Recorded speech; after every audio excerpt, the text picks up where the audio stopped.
menjelaskan terkait dengan penundaan ya sidang sengketa informasi. Ya, makasih teman-teman semua. Saya informasikan bahwa sesuai jadwal yang kami terima sebenarnya adalah hari ini itu kami harusnya mengikuti persidangan putusan untuk 3, yaitu adalah putusannya untuk KPU Surakarta. Jadi sengketa informasi berkaitan dengan kasus ijazah Jokowi itu adalah KPU Surakarta, KPU DKI Jakarta, dengan KPU RI.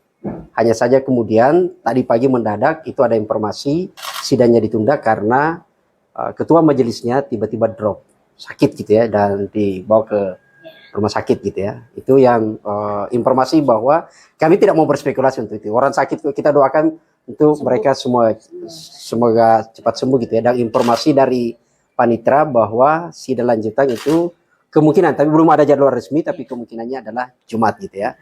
Nah, itu yang soal teknis. Berkaitan dengan ini sebenarnya putusan di KPU tiga-tiganya ini bagi kami adalah ini sangat ditunggu gitu ya, sangat ditunggu dinanti karena gugatan dari Bonjoy ini sebenarnya bukan hanya soal ijazah.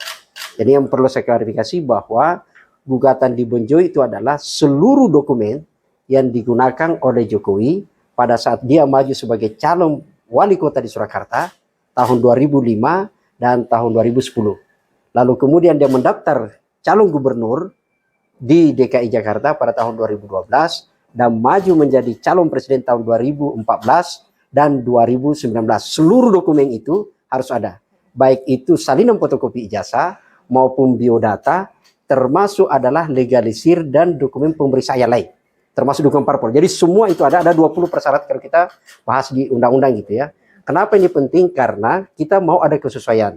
Misalnya di ijazahnya waktu dia SD tahun berapa, SMP tahun berapa gitu ya, lalu kemudian SMA. Apakah sesuai dengan biodata itu? Ini harus kita lihat karena berdasarkan fakta persidangan ada beberapa pasal yang saya silakan pasal ya, itu yang terputus-putus gitu. Jadi harus ada kita lihat bukti-buktinya di situ gitu ya. Itu juga sekaligus sebenarnya kami pada saat persidangan di KIP ini itu sebenarnya kekeh untuk meminta majelis menghadirkan Jokowi dengan Pratikno untuk sebagai saksi fakta, termasuk dengan partai pengusung, karena ada beberapa hal yang tidak bisa dijelaskan oleh badan publik.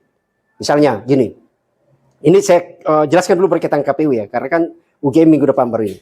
KPU yang kami minta itu adalah tadi prasyarat dokumen, yang tentu tugas dan kewajibannya adalah wajib hukumnya itu KPU melakukan verifikasi untuk benar-benar memastikan dokumen itu benar, sah, asli, tidak palsu. Itu harus dilakukan gitu ya. Jadi tidak boleh KPU menyatakan bahwa nanti kalau ada yang sanggah dan tidak, dia harus menjamin kebenarannya. Dan itu di PKPU. PKPU-nya itu adalah tahapannya ada di tahapan pemilu, salah satu tahapannya adalah verifikasi. Tujuannya memastikan benar. Caranya adalah verifikasi faktual gitu loh. Itu harus dilakukan. Jadi tidak boleh menyebut bahwa karena tidak ada aturan nanti ada sanggahan baru kami turun, itu keliru gitu ya. Dan saya dalam minggu terakhir ini itu melakukan penelusuran. Jadi mudah-mudahan ini bukan sebuah modus ya, karena kan biasanya kalau teman-teman meliput di pengadilan, kalau ada kasus pidana atau kasus korupsi bahkan gitu ya, salah satu modus yang biasa dimainkan oleh saksi itu kan menyebut saya lupa, saya tidak tahu, itu kan, itu udah kata-kata itu kan, itu untuk memutus mata rantai. Yang terjadi dalam persidangan di sini adalah kalau itu di GOM sebagai pihak terkait ketika kita sidang dengan KPU, dia menyebut dokumennya tidak ada, tidak dalam penguasaan, dia ada tidak dalam penguasaan, dia tidak ada karena hilang, dia tidak ada karena tidak tahu. Institusi UGM loh gitu ya. Jadi menurut saya ada hal yang harus diklarifikasi. Contoh, bukan contoh ya. Satu, soal ijazah. Jauh sebelumnya ijazah itu sudah diperlihatkan KPU kepada kami ketika proses awal sengketa, tapi ada beberapa ditutup. Jadi tidak salinan ijazahnya itu tidak full. Ada yang ditutup. Tapi ada yang menarik yang selalu kita debatkan gitu ya. Selalu kita informasikan bahwa warna legalisir ijazah Jokowi itu berbeda-beda.